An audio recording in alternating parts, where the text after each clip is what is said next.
Hi, Tracy here again. This is going to be the third part of the series where I painted the sewejaartjies, everlastings, abstract acrylic floral painting. I added a third part on after initially finishing after the two because there were a few details missing, and I wanted to show you how I sign, glaze and wire canvas before I send it off to the collector or to the gallery. So that's what you'll see in this video. If you haven't seen part 1 and 2, links are below. Check those out first and then come back to this one. See you in the video. So I decided to add more leaves to the composition. I wanted to take the composition further to the edges of the canvas. And so you'll see me doing that, and then also adding the detail of the white stems that just finished the sewejaartjies off nicely. And also did a few more layers, as you see, of leaves and of petals.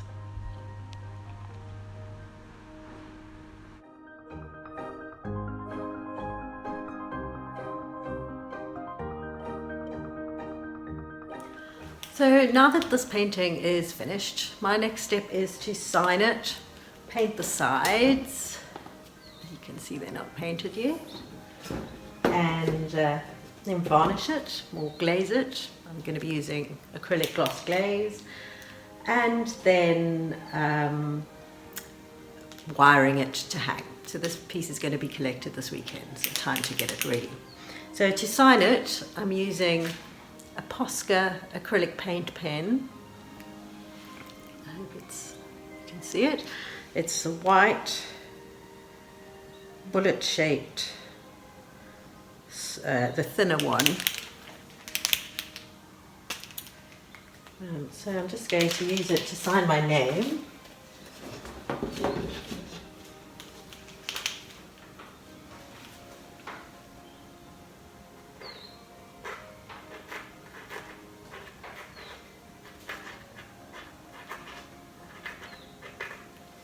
There we go.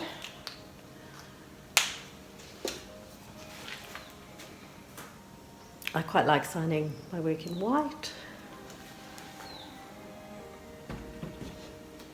And once that's dry, I'm going to get on with painting the edges. So my signature's dry, and my next stage is going to be to paint the edges. So I just wanted to show you something because this is so much fun. I collect these little takeaway containers. Well, it's been a very long time since I had a takeaway, but when we were living in Hermanus about a year ago, for a year, I collected a lot of these from when we got spring rolls or takeaways from the Chinese. And the wonderful thing about acrylic paints is that they don't stick to plastic, so you can use these over and over and over again, and it's so satisfying to pull the used paint, look at that, out of the plastic container so you can use it again. So just a little bit of interesting information. What I'm going to be doing is using this iris neutral grey, which is the same colour as the background in this painting, to do the edges, and I'm going to put it in here rather than in a little or on a palette, because I probably won't be painting with grey again, and just in case I squirt too much out, I don't want to waste it. So I'll put it in here, and I can always put the lid on to use again later.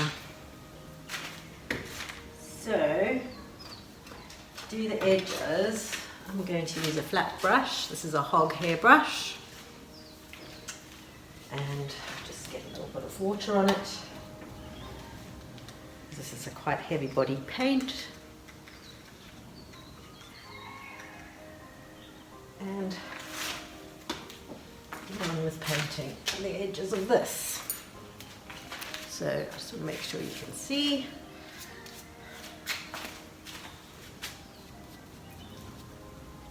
Fortunately, it makes it easier to paint the edges if your background is the same color as the edges. You don't have to be quite so careful about getting paint over the edge. And this is such a lovely thick heavy body paint that I'm only going to need one coat for the edges. I'm going to lay this flat on the black plastic on my studio floor to dry so I can paint all 4 edges. Otherwise you'd have to paint 3 to let it dry on the easel and then come back and paint the 4th side later. I want to do it all at once.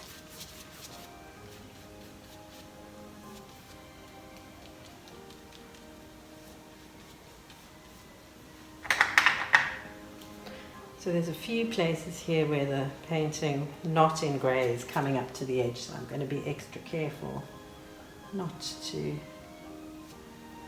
get grey over that white. So I paint the sides so that this can be hung without framing.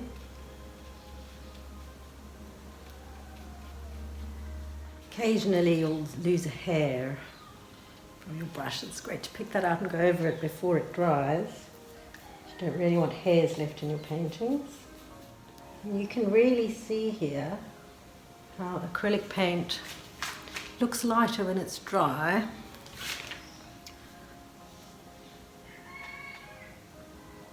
And a little bit darker when it's wet. So there's always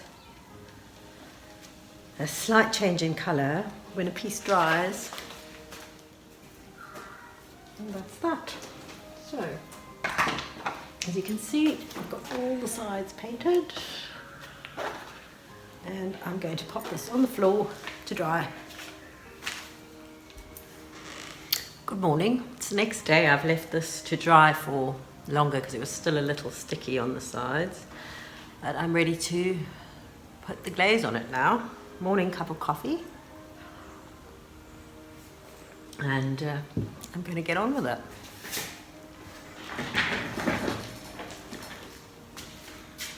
So I'm using this Dala Acrylic Gloss Glaze medium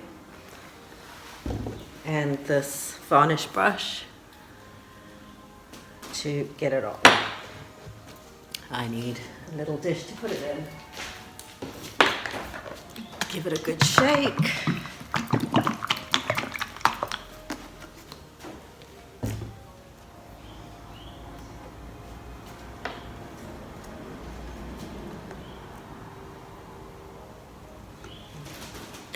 A little bit should do the trick.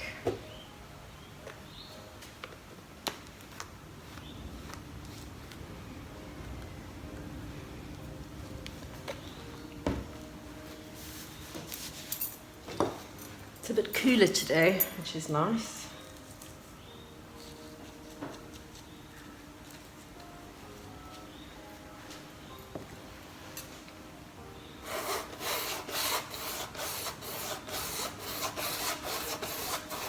I'll just try and put this on evenly, going in one direction. I'll probably come back and do another coat. I'll see. One may be enough.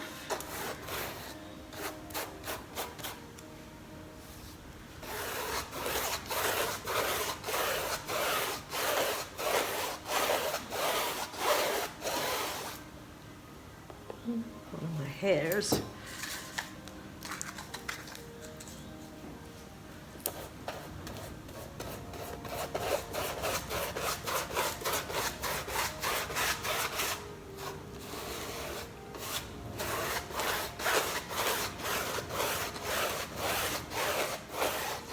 So putting on this glaze, oh, I seem to be shedding this morning, and it's not nearly enough glaze.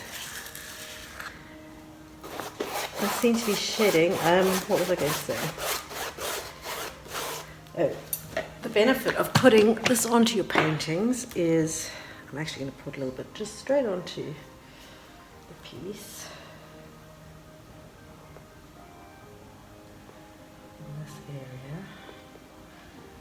Oh, and there's a bit of dried glaze there. Pick it out. As it kind of creates a more, well, obviously it gives it a little bit of gloss, and so all the paint seems to just brighten. It kind of brightens the colours, so you can get a really good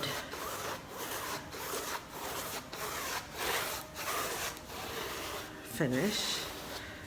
Right, now I'm going to just go the other way to make sure that the glaze gets into all little textures of the canvas.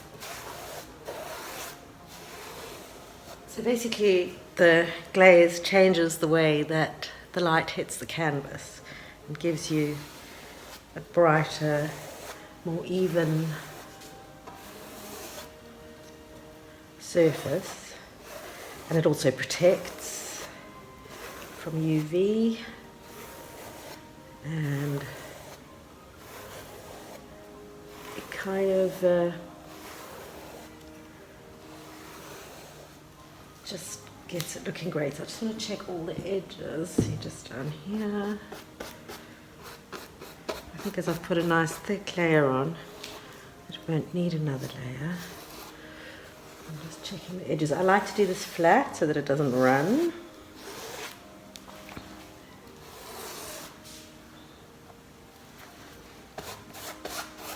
And then very important is to go and get this brush washed as soon as possible, else it will end up being hard. So the final part of this video is wiring this painting so that it's ready to hang when it's collected tomorrow. I'm using 2 little eye screws because that's what I can get here. I know you get lovely screw-in D links, but those are hard to get in this neck of the woods. And I have some picture hanging wire, something to measure with, and a hammer and some pliers. No. Best to have it the right way up.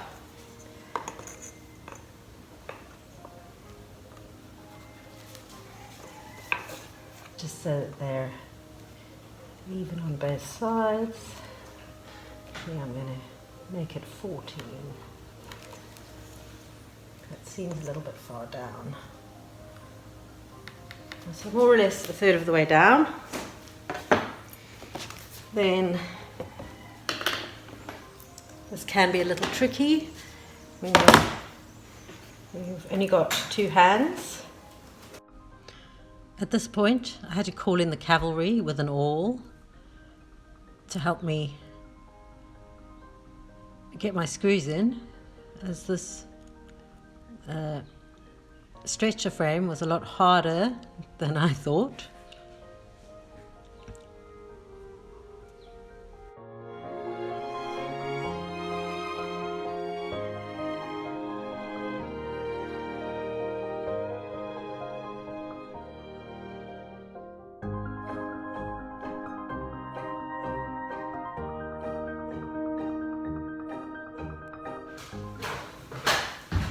So sometimes it takes a little bit of help from somebody with a strong hand. And let's screw that in.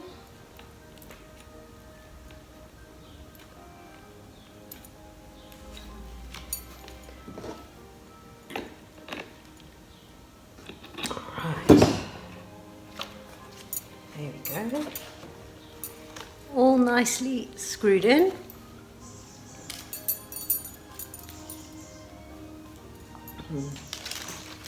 And I'm going to start on this side. I put it through with about 10 centimeters there. Bend the wire and give it a knot so it doesn't slip. And then I'll come and clean that up afterwards. And just measure about 10 centimeters. Eyeball it.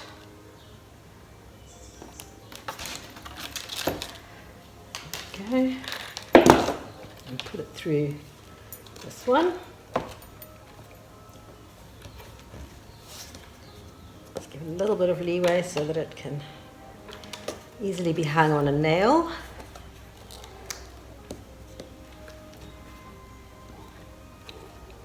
And another firm knot. There you go. Let me just tidy this up, winding it round. The last couple of centimeters, I'll roll it back on itself just to reinforce it.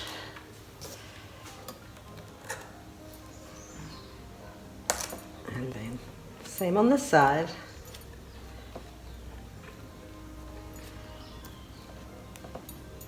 Twist it back on itself. There we go. It's now ready to go, ready to hang.